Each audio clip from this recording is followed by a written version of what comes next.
తెలుసు? కొంచెం దూరంగా ఉండి మాట్లాడు. నువ్వు దగ్గరకు వస్తేనే ఒంటి మీద పురుగులు పాకుతున్నట్టుగా అనిపిస్తుంది. ఛీ! నీది ఒక బతుకేనా? దొంగగా, దొంగ బాబాగా ఎందుకురా ఈ బతుకు? దీనికంటే చావడమే బెటర్.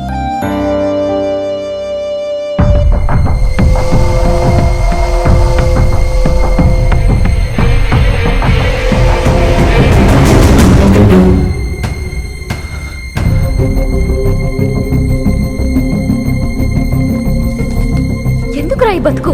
దీనికంటే చావడమే బెటర్.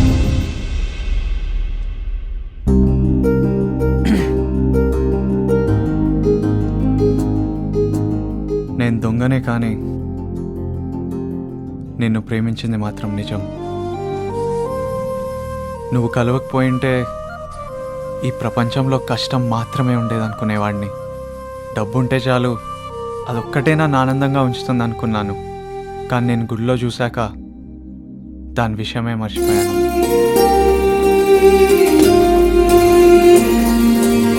ఇక్కడి నుంచి డబ్బులతో పారిపోతుంటే నిన్ను చూసే ఆగిపోయాను. ఇంతకంటే ప్రేమంటే ఏంటో నాకు తెలీదు. ఇదంతా ప్రేమే కదా? ఏమో, ఫస్ట్ టైం నువ్వు కలిసినప్పుడు గుళ్ళో విగ్రహం కొట్టేస్తూ కనిపించావు. ఇప్పుడేమో ఇక్కడ దొంగ బాబాగా నటిస్తున్నావు. నిన్నెలా నమ్మాలో నాకు అర్థం కావట్లేదు. ప్రేమంటే నమ్మకం కదా. నువ్వు నన్ను నమ్మాలంటే నేనేం చేయాలి? నువ్వు నాకు నిజం అనిపించాలి. నిజమంటే?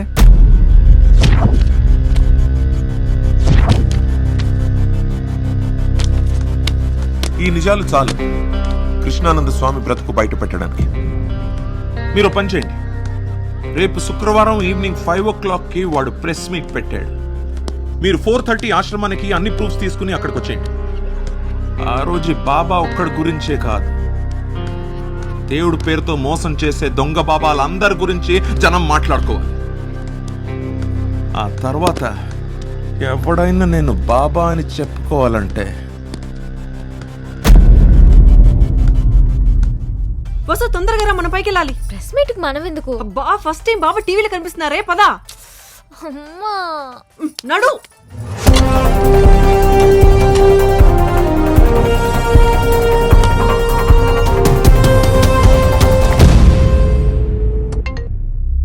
ఏమరా మీటింగ్ మొదలైందా?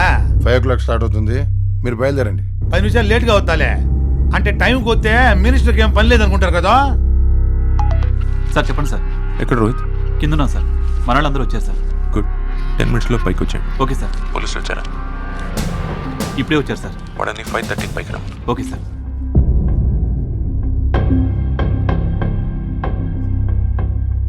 అశేష భక్త జనానికి, ముక్తి ప్రేక్షకులకు నా నమస్కారం. ఈరోజు చాలా దివ్యమైన రోజు. ఇటు ప్రేక్షకులకి, అటు మా ఛానల్ కూడా మర్చిపోలేని రోజు. ఎందుకంటే ఈరోజు మేము మామూలు వ్యక్తిని పరిచయం చేయట్లేదు, సాక్షాత్ దైవస్వరూపుణ్ణి పరిచయం చేస్తున్నాం. అలాంటి వ్యక్తిని మేము పరిచయం చేయడం మా ఛానల్ అదృష్టం. ఇప్పుడు ఆ దైవస్వరూపుని గురించి శ్రీ గురుమూర్తి గారు 2 మాటలు చెప్తారు. సర్వే జనా సుఖినో భవంతు. సంభవామి యుగే యుగే. పాపాలు మితిమీరినప్పుడు దుష్ట శిక్షణ శిష్ట రక్షణ కోసం ఆ శ్రీకృష్ణ పరమాత్ముడు పుడతానని చెప్పాడు. పుట్టాడా? పుట్టలేదు. మనిషిగా పుట్టలేదు, దేవునిగా ప్రత్యక్షం కాలేదు.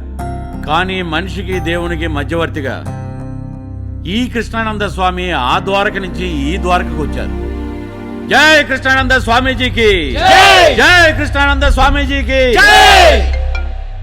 ఏవబా బయలుదేరుతా ఉండా. ఓకే. మినిస్టర్ కూడా వస్తున్నాడంట. అందరినీ ఒకేసారి జైలు పంపిద్దాం. Okay sir.